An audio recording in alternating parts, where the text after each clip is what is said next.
रहस्य समझाइए। श्री सुखदेव जी कहते हैं, सर्व समर्थ देवर्षि नारद राजा के इस प्रश्न को सुनकर बहुत प्रसन्न हुए। उन्होंने युधिष्ठिर को संबोधित करके भरी सभा में सबके सुनते हुए यह कथा कही।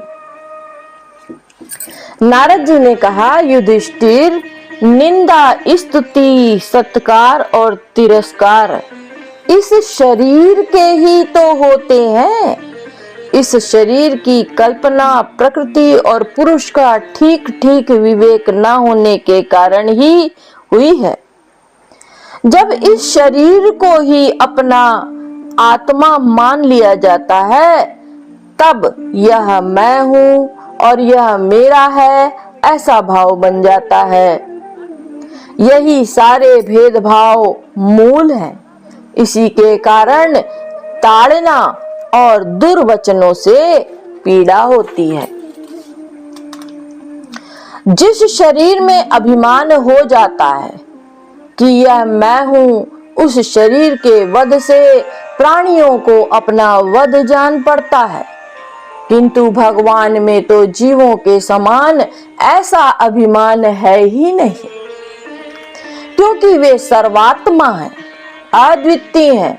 वे तो दूसरों को दंड देते हैं, वह भी उनके कल्याण के लिए ही, क्रोधवश अथवा द्वेषवश नहीं। तब भगवान के संबंध में हिंसा की कल्पना तो कैसे की जा सकती है।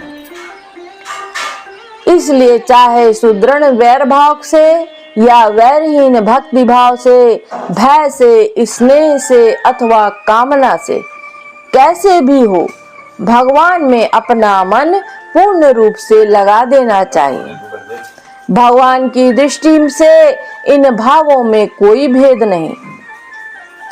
युधिष्ठिर, मेरा तो ऐसा दृढ़ निश्चय है कि मनुष्य वैर भाव से भगवान में जितना तन्मय हो जाता है, उतना भक्ति योग से नहीं होता।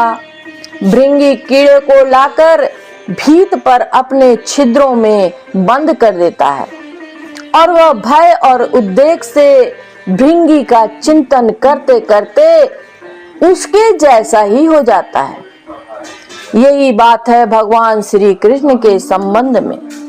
लीला के द्वारा मनुष्य मालूम पड़ते हुए ये सर्वशक्तिमान भगवान ही तो है। इनसे वैर करने वाले भी इनका चिंतन करते करते पाप रहित होकर